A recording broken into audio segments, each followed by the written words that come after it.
समस्त को प्रभु जीशु ख्रीष्ट नाम नमस्कार। आज आमने शुणुवा उठ भजन कर कारण तुम्भ शक्ति पथ अधिक। ठीक अच्छे यही प्रसंग में आम शुणुवा शास्त्रांश आम पढ़ुवा प्रथम राजावली 19:7 पद। ए उत्थारे सदाप्रभु दूत पुनर्बार द्वितीय थर आसी तांकु स्पर्श करी कहले उठ भजन कर कारण तुम्भ शक्ति पथ अधिक।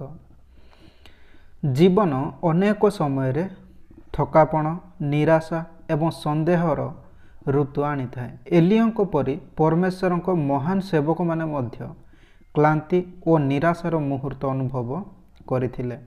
प्रथम राजावली 19 रे एलियो निज जीवन बंचाइबा पई पलाई जाउथिबा बेले भय और अपारगतार भावनार पूर्ण होइथिले। तथापि तांकर सर्वनिम्न मुहूर्त रे परमेश्वर तांकु बंचाइबा पई जने दूतों को पठाइले एवं से दूत तांकु आगामी यात्रा पई उठी खाइबाकू मने पकाई दियंती। आज आम्भे माने अनुसंधान करुथिबा जे परमेश्वर किपरि जीवनर चुनौती समय रे आमको शक्ति एवं जीविका प्रदान करती जेपरि से एलियों सह करथिले। प्रथमे आमाने देखिबा ना परमेश्वर आमर दुर्बलता को देखती एवं बुझंती। एलियो जड़े शक्तिशाली भविष्यत वक्ता थिले किंतु से मध्य आम परि जड़े मनुष्य थिले। बालर भविष्यत वक्ता मानक उपरे तांकर महान विजय पर भय और थकापण तांको आक्रमण करिथिला। से जंगल भीतर को दौड़ी आसी परमेश्वर को तांको जीवन नेबाकू से कहिथिले। प्रथम राजावली 19:4 रे आमान देखि पारबा। मात्र से आपे प्रांतर भीतर को दिनकर पथ जाई एक रेतम वृक्ष मूल उपस्थित हो बसिले और आपना मृत्यु प्रार्थना करी कहले यथेष्ट हेलाणी एबे हैं हे सदा प्रभु मोर प्राण निय कारण मु आपना पूर्वपुरुष मानक ठारू भल नुहे। यही वाक्य आम देखुचु ना परमेश्वर एलियों को तांको थकापण किंवा भय पाई समालोचना कले नाही बर से एलियों को तांको दुर्बलतार करुणार सह भेटिले। यह आमको दर्शाए जे परमेश्वर आमर संघर्ष को बुझंती एवं आमर निम्न मुहूर्त आमको त्याग करती नाही। तेबे एथिरो आमने शिखि पारिबा जतेबेले आपण भारी बा निराश अनुभव करती मने रखंतु जे परमेश्वर आपणको जंत्रणा देखिचंती। से दूर रे नुहंती किंतु आपणको सांत्वना एवं शक्तिशाली करबाकू आपणको निकटतर अटंती। द्वितीय आमने देखिबा ना परमेश्वर आमको आमर जहा जुक्तियुक्त आवश्यक ताहा प्रदान करती। एलियों निराश मुहूर्त रे परमेश्वर जड़े दूतों को खाद्य और जल जगाइबा पई पठाइले एवं आगकू यात्रा पई तांको बंचाइले। प्रथम राजावली 19:6 तहिरे से अनांते देख तांको मस्तक पाखरे अंगार रे पक्व एक पिठा और एक पात्र जल अछि एणु से भोजन पान करी पुनर्बार शयन कले। तेबे परमेश्वर व्यवस्था व्यवहारिक बा परमेश्वर जगाण व्यवहारिक एवं समयोपयोगी थिला। से एलियों को तांको यात्रा जारी रखिबा पई आवश्यक शारीरिक पोषण देले। सेही भली परमेश्वर आमको शारीरिक भावनात्मक एवं आध्यात्मिक भावरे विभिन्न उपाय प्रदान करती जहा द्वारा आमे सह्य करि पारिबा। उदाहरण स्वरूप जेपरि परमेश्वर मरुभूमि रे इस्राएलिय मानक पई मन्ना प्रदान कले से आंभ मानक पई दैनिक रुटी जगाई दियंती।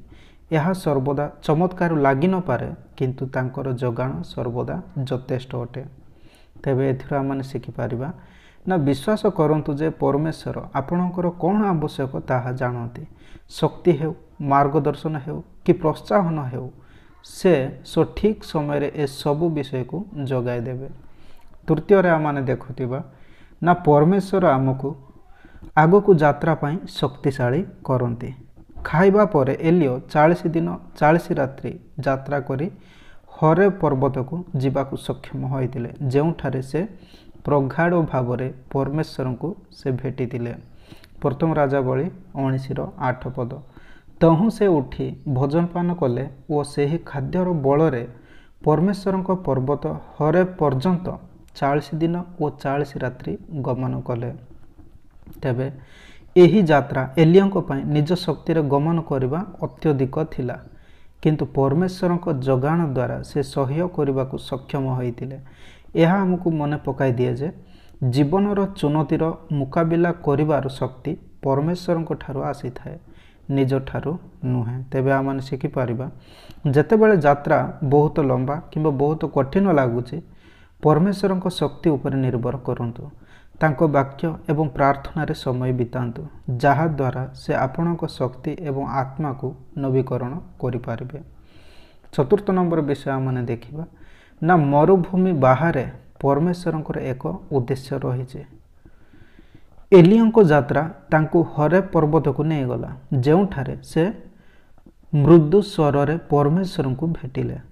ଏହି ଅନୁଭୂତି ଏଲିୟଙ୍କ ଆହ୍ୱାନକୁ ପୁନର୍ବାର ଦୋହରାଇଲା ଏବଂ ତାଙ୍କୁ ମନେ ପକାଇଦେଲା ଯେ ପରମେଶ୍ୱରଙ୍କ ଯୋଜନା ଏବେ ବି ଚାଲୁଅଛି।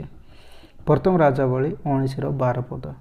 ଆଉ ଭୂମିକମ୍ପ ଉତ୍ତାରେ ଅଗ୍ନି ହେଲା, ମାତ୍ର ସଦାପ୍ରଭୁ ସେହି ଅଗ୍ନିରେ ନଥିଲେ। ପୁଣି ଅଗ୍ନି ଉତ୍ତାରେ ଏକ କ୍ଷାନ୍ତ କ୍ଷୁଦ୍ର ରବ ହେଲା। ତେବେ ମରୁଭୂମି ଏଲିୟଙ୍କ କାହାଣୀର ଅନ୍ତ ନଥିଲା। ଏହା ବୃହତ୍ ଉଦ୍ଦେଶ୍ୟରେ ଏକ ପଦକ୍ଷେପ ଥିଲା। ପରମେଶ୍ୱରଙ୍କ ପାଖରେ ଏଲିୟଙ୍କ ପାଇଁ ଅଧିକ କାମ ଥିଲା, ତେଣୁ ସେ ତାଙ୍କୁ ପୁନରୁଦ୍ଧାର କଲେ, ଯାହାଦ୍ୱାରା ସେ ତାଙ୍କର ମିଶନ ଜାରି ରଖିପାରିବେ। ତେବେ ଆମମାନେ କ'ଣ ଶିଖିପାରିବା ନା ଆପଣଙ୍କ ମରୁଭୂମି ଋତୁ ଶେଷ ନୁହେଁ। ପରମେଶ୍ୱର ଆପଣଙ୍କୁ ବଡ଼ ବିଷୟ ପାଇଁ ପ୍ରସ୍ତୁତ କରୁଛନ୍ତି। ତାଙ୍କର ସମୟ ଏବଂ ତାଙ୍କ ପ୍ରକ୍ରିୟା ଉପରେ ବିଶ୍ୱାସ କରନ୍ତୁ। ଜାଣନ୍ତୁ ଯେ ସେ ଆପଣଙ୍କ ପରବର୍ତ୍ତୀ ପଦକ୍ଷେପ ପାଇଁ ଆପଣଙ୍କୁ ମାର୍ଗଦର୍ଶନ କରିବେ। ଶେଷ ନମ୍ବର ବା 5 ନମ୍ବର ବିଷୟ, ପରମେଶ୍ୱରଙ୍କ ଭରଣ ପୋଷଣ ଯୀଶୁଖ୍ରୀଷ୍ଟଙ୍କ ଠାରେ ମିଳେ।